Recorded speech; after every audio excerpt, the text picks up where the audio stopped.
তোমার স্বপ্ন কি চবিয়ান হওয়া?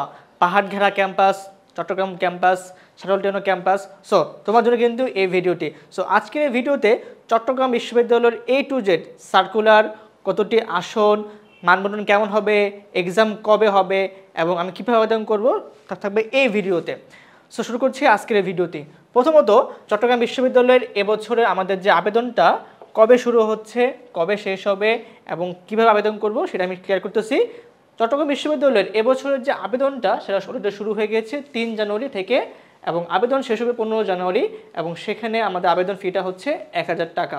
এবং এই যে আমাদের যে আবেদন ফিটা জমা দেওয়ার শেষ তারিখ হচ্ছে 18 জানুয়ারি। অবশ্যই আমাকে এর মধ্যে আবেদন ফি জমা দিতে হবে এবং যদি কারো কোনো ভুল থাকে যে আমার কোনো সংশোধন করতে হবে সেই ক্ষেত্রে আবেদন ফি জমা দেওয়ার লাস্ট ডেট হচ্ছে আমার 26 জানুয়ারি। অর্থাৎ যাদের আমাদের কারেকশন থাকবে সেই কারেকশন সহ জমা দেওয়ার লাস্ট ডেট হচ্ছে আমার 26 জানুয়ারি। অবশ্যই আমার কিন্তু এর মধ্যে আবেদন ফি জমা দেওয়া লাগবে। এবং এবছর রাজশাহী, চট্টগ্রাম এবং ঢাকা, রাজশাহী, চট্টগ্রাম, ঢাকা এই 3 বিভাগে কিন্তু আমার চট্টগ্রামে এক্সামটা হয়ে যাবে। শুধু আমার B1, B2 এবং D1 এই 3টা ওপেন ইউনিট এক্সাম হবে চট্টগ্রাম ক্যাম্পাসে। বাকি যে ইউনিটগুলো আছে আমার A ইউনিট আছে, B ইউনিট আছে, C আছে, D আছে, এগুলো কিন্তু হচ্ছে আমার এই চট্টগ্রাম, ঢাকা, রাজশাহীতে কিন্তু এক্সাম অংশগ্রহণ করা যাবে। এবার যাচ্ছে হচ্ছে আমাদের যে নেক্সট পার্টটা, সেই নেক্সট পার্টটা হচ্ছে দেখতেছি আমরা, এটা হচ্ছে যে আমাদের চট্টগ্রাম বিশ্ববিদ্যালয়ের যে মোট যে 5 নাম্বার থাকবে বা মোট যে নাম্বার থাকবে সেই নাম্বার থেকে আমাকে 0.25 কর্তন করা হবে প্রতিটা ভুল উত্তরের জন্য। বিষয়টা কেমন? বিষয়টা এরকম যে যদি আমি জিকেতে ধরলাম 4টা অ্যান্সার ভুল করছি, আমি বাংলাতে 5টা ভুল করছি, আমি ম্যাথে 5টা ভুল করছি, সেক্ষেত্রে আমার কিন্তু ওই সাবজেক্ট থেকে মার্ক কাটা হবে না। আমার টোটাল যে মার্কটা আমি পেয়েছি, ধরলাম আমি 40-এর আমি ধরলাম যে 100-এর মধ্যে আমি 80 পেয়েছি। সো আমি যে এই টোটাল যে 7টা বা 10টা ভুল করলাম বাংলা ইংরেজিকে মিলিয়ে, আমার টোটাল ওইখান থেকে মার্ক কাটা হবে। সো বিষয়টা হচ্ছে এটা একটা ইউনিক পয়েন্ট, চট্টগ্রামে কোনো সাবজেক্ট থেকে নেগেটিভ মার্ক কাটা হয় না। বিষয়টা হচ্ছে যে টোটাল আমার যে স্কোরটা সেখান থেকে প্রতিটা ভুলের জন্য আমাকে 0.25 কর্তন করা হয়। সো ধরলাম যে আমার কোনো সাবজেক্টে নাম্বার কম উঠছে, সো আমি যদি এখানে নেগেটিভ খাই আমি ফেল আসবে না। সো এটাই চট্টগ্রামে হয় না, চট্টগ্রামে হচ্ছে টোটাল মার্ক থেকে নেগেটিভ মার্ক কাটা হয়। সো এটা খুবই একটা পজিটিভ একটা সাইন। এবং যেখানে সি ইউনিটের শুধু ভর্তি পরীক্ষায় প্রতিটা মার্কের জন্য আমার 1 মার্কের জন্য 0.25 কাটা হবে এবং প্রতিটা 2 মার্কের জন্য আমার সেখানে 0.50 কর্তন করা হবে। কারণ যেহেতু সি ইউনিটের ক্ষেত্রে আমাকে একটু মার্কের ডিফারেন্সটা আছে, সেখানে কোথাও 1 মার্কের প্রশ্ন, কোথাও 2 মার্কের প্রশ্ন, এই জন্য সি ইউনিটটা ব্যতিক্রম, বাকি ইউনিটে কিন্তু আমার 0.25 করে কর্তন করা হবে। সো এইগুলো হচ্ছে আমার নেগেটিভ মার্কিংয়ের বিষয়টা এবং সেটা খুবই ইউনিক পয়েন্ট ছিল চট্টগ্রাম পরীক্ষার জন্য। এবং দেখি আমরা প্রতি পার্টটা, সেটা হচ্ছে যে চট্টগ্রামের ক্ষেত্রে কিছুটা ইউনিক পয়েন্টটা হচ্ছে যে আমাকে এখানে প্রতি বছর আমি যখন এক্সাম অংশগ্রহণ করব আমার সেখানে 2 কপি অ্যাডমিট কার্ড নেওয়া লাগে এবং সাথে 2 কপি ছবি লাগে। কিন্তু সব জায়গায় লাগে না। সো অবশ্যই মাথায় রাখবে আমি যখন পরীক্ষা দিতে যাবো অবশ্যই আমাকে 2 কপি আমাকে অ্যাডমিট কার্ড, সাথে হচ্ছে আমাকে 2 কপি পাসপোর্ট সাইজের ছবি কিন্তু অবশ্যই নিয়ে যেতে হবে পরীক্ষার সময়। এবং এখানে হচ্ছে FX100 বা এর নিচে যে ক্যালকুলেটরগুলো আছে সেটা কিন্তু ইউজ করা যায় চট্টগ্রাম বিশ্ববিদ্যালয়ের পরীক্ষাতে। এটা কিন্তু অন্য কোথাও ইউজ করা যায় না, ঢাকা বিশ্ববিদ্যালয়ে করা যায় না, জাহাঙ্গীরনগর করা যায় না, রাজশাহীতে কিন্তু করা যায় না, এটা কিন্তু ছবিতে করা যাচ্ছে। এবং চট্টগ্রাম বিশ্ববিদ্যালয় কিন্তু এবছর কিন্তু সেকেন্ড টাইম থাকতেছে, অর্থাৎ SSC 21 এবং HSC 24, হ্যাঁ, এবং মাঝে যে গ্যাপটা আছে তারাও কিন্তু সেকেন্ড টাইমারদের মতো কিন্তু অংশগ্রহণ করতে পারবে এবং সেখানে 3 মার্কস কাটা হবে। সো আমি আবারও বলতেছি, যাদের SSC 2021 এবং 22 এবং যাদের হচ্ছে HSC আমার হচ্ছে 23 এবং 24 তারা অংশগ্রহণ করতে পারবে এবং যারা সেকেন্ড টাইমার তারা কিন্তু এখানে মাত্র 3 নাম্বার কাটা হবে সেকেন্ড টাইমারদের উদ্দেশ্যে। আমি চলে যাচ্ছি হচ্ছে আমার নেক্সট পার্টটা কি? নেক্সট পার্টটা হচ্ছে আমার এক্সাম ডেট, যে এবছর আমার চট্টগ্রাম বিশ্ববিদ্যালয়ের এক্সামটা কোনটা কবে হবে। সো এ ইউনিটের এক্সাম যেটা সেটা হলো সায়েন্সের জন্য, সেটা এক্সামটা হবে হচ্ছে আমার 1 মার্চ, বি ইউনিট এক্সামটা হবে হচ্ছে আমার 8 মার্চ, B1 হবে আমার 10 মার্চ, B2 এক্সামটা হবে 11 মার্চ, C1 ইউনিট এক্সামটা হবে আমার 15 মার্চ, ডি ইউনিট এক্সামটা হবে 22 মার্চ, D1 এক্সামটা হবে 24 মার্চ। অর্থাৎ সব এক্সাম কিন্তু হচ্ছে আমার মার্চ মাসে। সো ঢাবির এক্সাম হচ্ছে আমার জানুয়ারি মাসে, রাবির এক্সাম হচ্ছে আমার ফেব্রুয়ারি মাসে, মার্চে চবির এক্সাম, এপ্রিলে কিন্তু হচ্ছে আমার রাজশাহী বিশ্ববিদ্যালয়ের এক্সাম। সো অ্যাডমিশন পরীক্ষার্থী যারা আছো, ভাবছো প্রিপারেশন কীভাবে নিব, চবিতে পড়ার ইচ্ছা, কোনো সমস্যা নেই, আমাদের কিন্তু আরইউসিউ ব্যাচ আছে, তুমি যদি বিস্তারিত জানতে আমাদের পেজে নক করে দিও। ওকে, সো নেক্সট পার্টটা হচ্ছে আমরা দেখি চট্টগ্রাম বিশ্ববিদ্যালয়ে আমাদের আর কী কী জানতে হবে। সেটা হচ্ছে আমাদের চট্টগ্রাম বিশ্ববিদ্যালয়ের যে ইউনিটটা, সেটা হচ্ছে মূলত আমার সায়েন্সের ইউনিট। এখানে মূলত আমরা যারা সায়েন্স স্টুডেন্ট তারা কিন্তু অংশগ্রহণ করব, এবং সেখানে কী কী আছে, এখানে আছে বিজ্ঞান অনুষদ আছে, জীববিজ্ঞান অনুষদটা আছে, এবং সেখানে কিন্তু আমাদের ইঞ্জিনিয়ারিং ফ্যাকাল্টি আছে, সাথে কিন্তু মেরিন সায়েন্সটা কিন্তু আমার এর মধ্যে অন্তর্ভুক্ত। এবং সেখানে যদি আমি দিতে চাই আমাকে কি করতে হবে, আমাকে সেখানে হচ্ছে বাংলা 10 নম্বর, এছাড়াও ফিজিক্স অথবা কেমিস্ট্রি অথবা ম্যাথ অথবা হচ্ছে বায়োলজি, এই 4টার মধ্যে আমাকে যে কোনো 3টা অ্যান্সার করতে হবে। সেক্ষেত্রে হচ্ছে 25 গুণ 3 অর্থাৎ 75 নাম্বার। সো এখানে হচ্ছে 3 সাবজেক্টে 25 করে 75 নাম্বার, এবং বাংলা 10 এবং ইংরেজি হচ্ছে 15। সো এই হচ্ছে টোটাল আমার 100 নাম্বারের একটা এক্সাম হবে চট্টগ্রাম বিশ্ববিদ্যালয়ে হচ্ছে আমার ইউনিটে। এটা কিন্তু শুধু সায়েন্সের স্টুডেন্টের জন্য।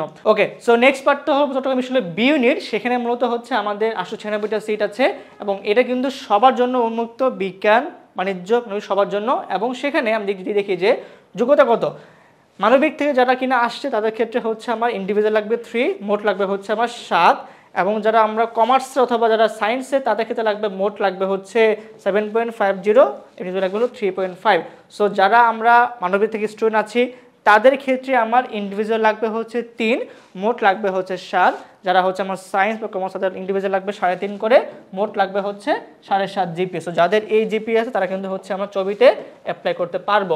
সো এবার দেখা যাক চট্টগ্রাম বিশ্ববিদ্যালয়ে যে বি ইউনিট আছে সেখানে আমার কত মার্কের পরীক্ষা হবে। সো এখানে বাংলা থাকবে হচ্ছে আমার 30 নাম্বার, ইংরেজিও সেম 30 নাম্বার, জিকে থাকবে হচ্ছে 40 নাম্বার। সো এই হচ্ছে আমার চট্টগ্রাম বিশ্ববিদ্যালয়ের মান বন্টন।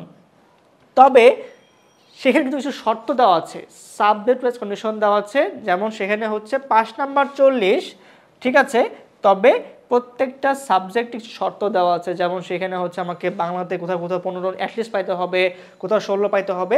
সো এটা হচ্ছে আমার সাবজেক্ট ওয়াইজ কন্ডিশন। সো এক্ষেত্রে মনে রাখতে হবে যে আমাকে প্রতিটা সাবজেক্টে ভালো মার্ক তুলতে হবে। হ্যাঁ, আমার 5 নাম্বার 40, ঠিক আছে, তবে আমি যদি সাবজেক্ট পাইতে চাই আমাকে কিন্তু অবশ্যই প্রতিটা সাবজেক্টে সমান গুরুত্ব দিয়ে ভালো একটা মার্ক অর্জন করতে হবে, তাহলে কিন্তু আমি সিট পদ্ম পেয়ে যাব।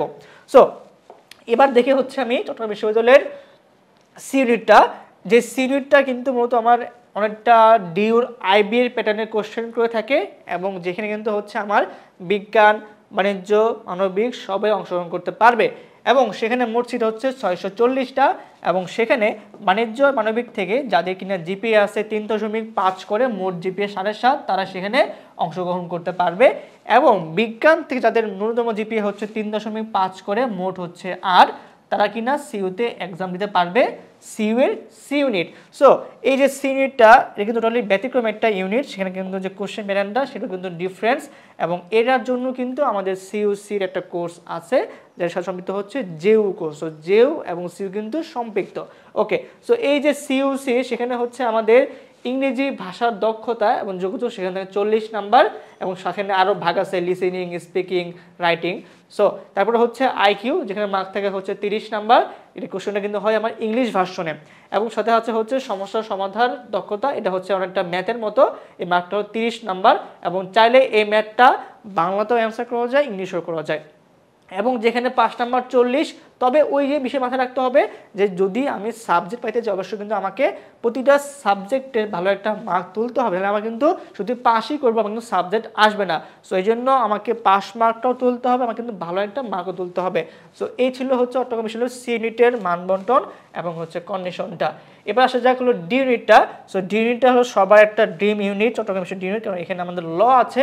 সো এখানে মোট সিট হচ্ছে 862টা, এবং সেখানে যাদের কিনা বিজ্ঞান হোক, বাণিজ্য হোক, মানবিক হোক, যাদের মোট জিপিএ হচ্ছে আর ইন্ডিভিজুয়াল হচ্ছে 3.50, তারা অংশগ্রহণ করতে পারবো। এবং এই যে ডি ইউনিটটা এখানে কিন্তু সবাই অংশগ্রহণ করবে, এবং এখানে হচ্ছে আমার কী কী আছে, আইন বিষয় যে সাবজেক্টগুলো আছে সেগুলো আছে, আমার ফিজিক্যাল এডুকেশন যে সাবজেক্টটা আছে সেগুলো আছে, এবং আমার এখানে কিন্তু হচ্ছে সমাজ বিজ্ঞান যেগুলো সাবজেক্ট কিন্তু এখানে আছে। এবং যারা মোটামুটি চায় একটা পোস্ট সাবজেক্ট তারা কিন্তু এখানে পরীক্ষা দিয়ে থাকে। সো আমরা এখন দেখি যদি আমি এখানে অংশগ্রহণ করতে চাই সেখানে আমাকে কোন কোন বিষয়ে অংশগ্রহণ করতে হবে। সো এখানে একটা বিষয় মজা, সেটা হচ্ছে এখানে আমার আইকিউটা আছে, এটা কিন্তু ম্যাথ না, এটা হচ্ছে আইকিউ। এখানে আইকিউর জন্য মার্কসটা হচ্ছে আমার 20 নাম্বার, এবং সেখানে আমি যদি মিনিমাম যদি 8 না পাই আমার কিন্তু ফেল আসবে। সো এখানে হচ্ছে বাংলা 30 নাম্বার, ইংরেজি 30 নাম্বার, এবং এছাড়াও জিকে অথবা জেনারেল ম্যাথ অথবা ইকোনমিক্স যে কোনো একটা অ্যান্সার করতে হবে, মার্কটা হচ্ছে 20। সো যারা সায়েন্সের স্টুডেন্ট তারা অনেকে ম্যাথ অ্যান্সার করে, অনেকে জিকে অ্যান্সার করে, আবার অনেকে আর্টসরা হচ্ছে ইকোনমিক্স বা অনেকে জেনারেল ম্যাথ অ্যান্সার করে। সো যার যেটা স্বাচ্ছন্দ্য তুমি সেটাকে অ্যান্সার করবা। তবে সাবজেক্টের শর্ত আছে, যেমন ধরো যে কেউ যদি ম্যাথ রিলেটেড সাবজেক্টে অ্যান্সার করে সে কিন্তু ওই ম্যাথ রিলেটেড সাবজেক্টগুলো পাবে, এবং কেউ যদি এই সাবজেক্টে অ্যান্সার করে তার জন্য কিন্তু ইকোনমিক্সে পড়া সহজ হবে। সো যার যেরকম ড্রিম, যার যেরকম প্যাশন, সে সেটা বুঝে সাবজেক্টগুলো অ্যান্সার করবা। এবং এখানেও হচ্ছে আমার 5 নাম্বার 40, তবে ওই যে বললাম যে শর্ত থাকবে যে প্রতিটা সাবজেক্ট কিন্তু শর্ত দেবে। যেমন ধরো তোমার ইচ্ছা আইন নিয়ে পড়ার, বাট তোমার টোটাল মার্ক ভালো বা তোমার ইন্ডিভিজুয়াল মার্ক কম, কিন্তু সাইনটা আসবে না। সো এই জন্য আমাদের খেয়াল রাখতে হবে যে আমি ইন্ডিভিজুয়াল যে সাবজেক্টটার প্রাধান্য দিব, আবার টোটাল যে পাস মার্কটা আমি সেটার প্রাধান্য দিব, তাহলে কিন্তু একটা গোছানো বস্তুতে হয়ে যাবে। সো এবার আসা যাক ভাইয়া, আমার তো স্বপ্ন সিইউতে এক্সাম দিব, মার্চে পরীক্ষা। সো আমার ফেব্রুয়ারিতে হচ্ছে দাবির পরীক্ষা, জানুয়ারিতে হচ্ছে ডিউর পরীক্ষা, প্রিপারেশন কীভাবে নিব? কোনো টেনশন নাই, কারণ আছে আমাদের আরইউ এবং সিইউ ব্যাচ, যেখানে অলরেডি আমাদের ক্লাস শুরু হয়ে গেছে, এবং সেখানে হচ্ছে আমার রাবি এবং চবি এই দুটো প্যাটার্নে আমরা ক্লাসগুলো নিচ্ছি এবং সামনের ক্লাসগুলো নিব, যেখানে আমাদের ক্লাস থাকবে হচ্ছে বাংলা, ইংরেজি এবং জিকে এবং আইকিউ কিন্তু ক্লাসও থাকবে। এবং যারা রাবিতে পরীক্ষা দেবো সেখানে আমাদের আইসিটি লাগবে, আমরা কিন্তু সেই ক্লাসগুলো দিব। মাত্র 990 টাকা কোর্স ফি আমাদের এখানে, তোমার চাইলে বুঝতে দিতে পারো। ওপেন ক্লাস কিন্তু শুরু হয়ে গেছে। সো এই ভিডিওতে আমি ক্লিয়ার করেছি চট্টগ্রাম বিশ্ববিদ্যালয়ের মানবন্ধন এবং ইউনিট ডিটেলস। সো দেখা হবে ক্যাম্পাসে। আল্লাহ হাফেজ, আসসালামু আলাইকুম।